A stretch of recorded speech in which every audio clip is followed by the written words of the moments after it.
Welcome to Defending Digital. I'm Chad Warner. Today's topic, the best ransomware protection. Have you taken these steps? Ransomware that hits organizations makes the headlines, but ransomware continues to hit consumers too. Fortunately, there are steps you can take to greatly reduce your risk of falling victim to ransomware. Let's look at the best ransomware protection methods. The threat.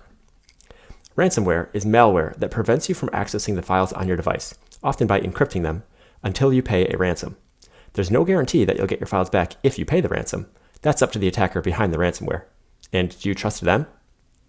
You've probably heard about ransomware wreaking havoc for businesses, schools, hospitals, and even cities. Individuals are also hit by ransomware, though those attacks rarely make headlines. From Kaspersky, quote, Kaspersky researchers detected 16,017 new ransomware modifications in Q2 2019, including ones belonging to 8 new malware families. According to the company's IT Threat Evolution Q2 2019 report, this is more than double the number of new samples detected a year ago in Q2 2018, 7,620. According to Kaspersky data, 232,292 unique users were targeted by such attacks, 46% more than a year ago in Q2 2018, 158,921, end quote. And Symantec says, quote, the consumer still represents a potentially lucrative market because many people do not take the correct steps to secure their systems after an attack. Only 26% of consumers started to back up data, and 22% began backing up data more regularly, which suggests that more than half of consumers don't back up regularly, end quote. Ransomware primarily affects Windows, though it can also affect Macs and Android devices. Ransomware could enter your device because you click a link to an infected website or open an infected attachment. These links and attachments can come in by email, SMS or text, social media, or another messaging system.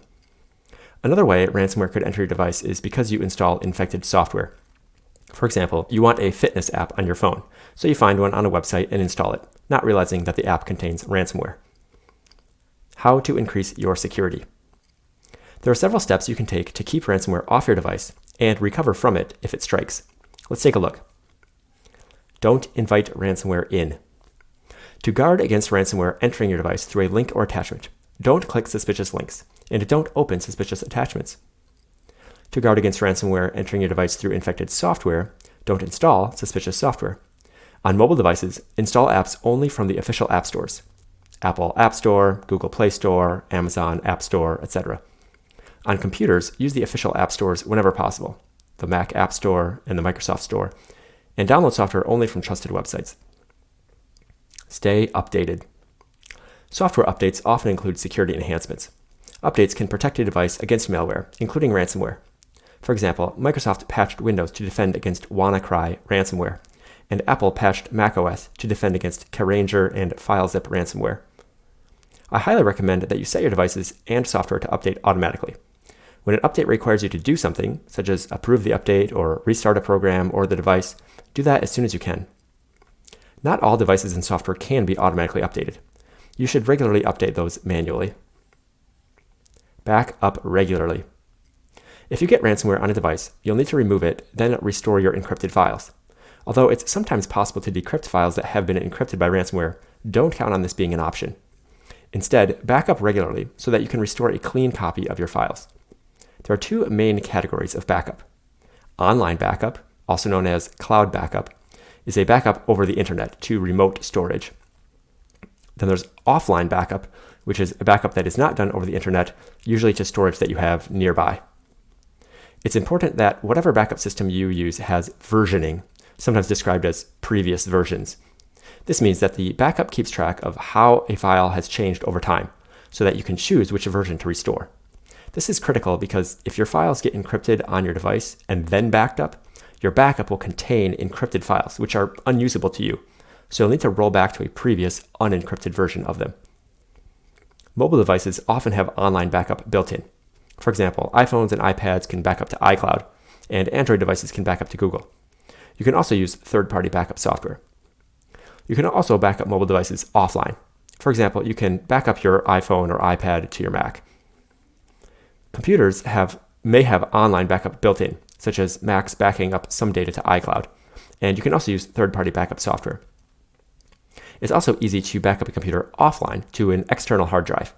I recommend that you disconnect your backup device when the backup finishes. That way, if your computer gets ransomware, it won't be able to encrypt your backup. I use online and offline backups. I back up my phone online and to my computer. And I back up my computer online using iDrive. And I also back it up to an external hard drive, which I disconnect as soon as the backup completes. Take the time to set up your backup systems or review your current systems. You may thank yourself later. Use anti-malware that stops ransomware. Over the last few years, many anti-malware or antivirus products have added the ability to detect, stop, and sometimes remove ransomware. Paid anti-malware software usually includes anti-ransomware, but not all free anti-malware does. When considering anti-malware, look for the word ransomware, such as anti-ransomware or ransomware protection. No security software is capable of blocking all malware, and that's true for ransomware too. Don't become overconfident in your anti-malware and overlook the behaviors described earlier, or fail to set up backups. Let's look at anti-ransomware software for Windows, Mac, and Android. The best ransomware protection for Windows. Windows Defender, the anti-malware that's built into Windows 10 and other versions of Windows, includes the controlled folder access feature, which protects against ransomware. However, it's turned off by default. If you enable it, it will protect common folders, such as documents and pictures, from unauthorized changes. If ransomware tried to encrypt files in your documents folder, it would be stopped. However, as with any security software, this is not a perfect solution. Also, you'll see a lot more permission requests as legitimate programs ask for access to your folders. I recommend enabling controlled folder access and paying attention to the permission requests. Whether or not you enable it, you may want to consider third-party anti-malware. Here's the Windows anti-malware that has the best test results from the independent test labs AV Comparatives, AV Test, Virus Bulletin, and SE Labs. And these all include anti-ransomware. So here they are in alphabetical order. Avast Free Antivirus, AVG Internet Security, and AVG Free Antivirus, Avira Antivirus Pro, Bitdefender Internet Security, ESET Internet Security, F-Secure Safe, Kaspersky Internet Security, McAfee Internet Security, Microsoft Windows Defender, which is included in Windows, Norton Security, Trend Micro Internet Security, and Viper Advanced Security. You can find links to all of these in the blog post that goes along with this episode at defendingdigital.com. These are all paid except for Avast Free Antivirus and AVG Free Antivirus. Bitdefender has consistently earned high ratings from multiple organizations over the years, and I recommend it. You can find more about it at defendingdigital.com/go/bitdefender-internet-security. Best ransomware protection for Mac. Ransomware is much less common on Macs than on Windows, but it does exist. I previously talked about the reality of Mac malware and anti-malware options. You can find that episode in the podcast. You can also find the blog post at defendingdigital.com. If you have a Mac, I recommend reading to that or listening to that next. If you're careful, you probably don't need software to protect your Mac against Mac ransomware. But if you want it, here's the Mac anti-malware that has the best test results from the independent test labs AV Comparatives and AV Test. These all include ransomware, and here they are in alphabetical order. Avast Security for Mac, Avira Antivirus Pro for Mac, Bitdefender Antivirus for Mac, Kaspersky Internet Security for Mac, Norton Security for Mac, and Trend Micro Antivirus for Mac. These are all paid except for Avast Security for Mac. And again, as with Windows, in the Mac category, Bitdefender has consistently earned high ratings from multiple organizations over the years. And you can learn more about that at defendingdigital.com/go/bitdefender-Mac. Best ransomware protection for Android. Ransomware is much less common on mobile devices than on computers. Ransomware exists on Android, but I didn't find any reports of it on iPhones or iPads. You usually need to take deliberate action to install ransomware on a mobile device. It's harder to accidentally do it than on Windows. If you're careful, you probably don't need to protect your Android device against ransomware with special software. But if you want it, here's the Android anti-malware that has the best test results from the independent test labs AV Comparatives and AV Test. And these all include anti-ransomware, and here they are in alphabetical order.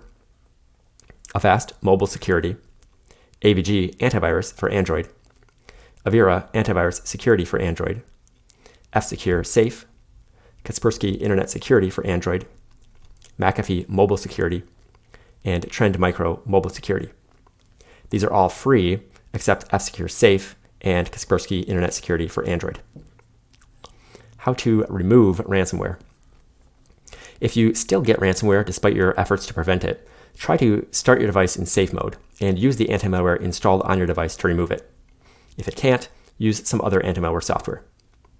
If your anti-malware software can't decrypt your files, use the No More Ransom project. You can find that at nomoreransom.org to try to decrypt your files. If it can't, you'll need to restore your files from a backup. I strongly recommend that you do not pay a ransom, because not only does it not guarantee that your files will be decrypted, it's also funding criminal activity. The FBI, quote, does not advocate paying a ransom, end quote. What you should do. 1. Don't invite ransomware in. Don't click suspicious links. Don't open suspicious attachments. And don't install suspicious software. On mobile devices, install apps only from the official app stores. Apple App Store, Google Play Store, Amazon App Store, etc. On computers, use the official app stores whenever possible, the Mac App Store and Microsoft Store, and download software only from trusted websites. 2. Stay updated. Set your devices and software to update automatically. When an update requires you to do something, such as approve the update or restart a program or the device, do that as soon as you can. Regularly, manually update devices and software that can't be automatically updated. 3. Back up regularly. Use online and/or offline backups for all important devices. The online backup that I use is called iDrive, and you can learn more about that at defendingdigital.com/go/iDrive. 4. Use anti-malware that stops ransomware. Use what's included in your operating system, or use third-party anti-malware. Whatever you use, ensure that it includes anti-ransomware and that it's enabled. That's all for today. There are a bunch of links which you can find in the blog post that goes along with this episode at defendingdigital.com. That's also where you can learn more about protecting your devices and your accounts online. If you found this episode helpful, make sure you subscribe to the podcast or check out defendingdigital.com and pass it along to a friend who's also interested in internet security. And if you would also leave a rating or a review for the podcast, I'd appreciate it. Usually that's pretty simple. If you just open up the app that you're using to listen to the podcast, sometimes it's just as easy as tapping the number of stars. And if you want to also take the time to write a review, I appreciate that too. Thanks.